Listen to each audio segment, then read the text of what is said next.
సందీప్ యూనివర్సిటీకి సంబంధించిన స్పెషలైజేషన్ ఏంటి? అంటే ఇక్కడే జాయిన్ చేయాలంటే మీరేం చెప్తారు? సందీప్ యూనివర్సిటీ మనకి ఎస్టాబ్లిష్ వచ్చేసి 2008లో ఎస్టాబ్లిష్ చేశారు. ఇది సందీప్ ఫౌండేషన్గా అయింది.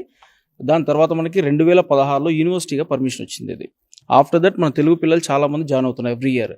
ప్రెసెంట్ మన క్రౌడ్ కూడా 2000+ స్టూడెంట్స్ చదువుతున్నారు ఇక్కడ. సో ఇక్కడ ఏంటంటే మన హాస్టల్స్ అయినా ఫుడ్ ఫెసిలిటీ అయినా ఏదైనా మనం ప్రొవైడ్ చేస్తున్నాం తెలుగు వాళ్ళకి. సందీప్ యూనివర్సిటీ రావడానికి అయ్యే ఖర్చులన్నీ మీరే పెట్టి తీసుకొచ్చి మొత్తం చూపించి వాళ్ళకి నచ్చిన తర్వాత అడ్మిషన్ తీసుకుంటారని విన్నాను. ఒకసారి దాని గురించి చెప్తారా?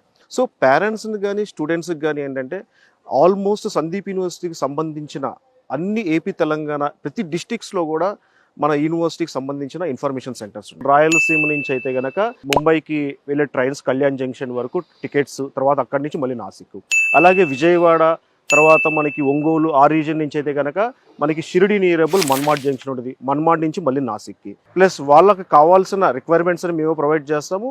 ప్లస్ యూనివర్సిటీకి వచ్చిన తర్వాత వాళ్ళకి ఫుడ్ అండ్ అకామిడేషన్ కూడా ఎవ్రీథింగ్ అనేది మేమే వాళ్ళకి బేర్ చేసి వాళ్ళకి అన్ని సాటిస్ఫాక్షన్ నేను చెప్పినట్టు ఇన్ఫర్మేషన్ ఉంటేనే మేము వాళ్ళకి అడ్మిషన్ అనేది వాళ్ళకి కన్ఫర్మేషన్ అనేది చేయడం జరుగుతుంది.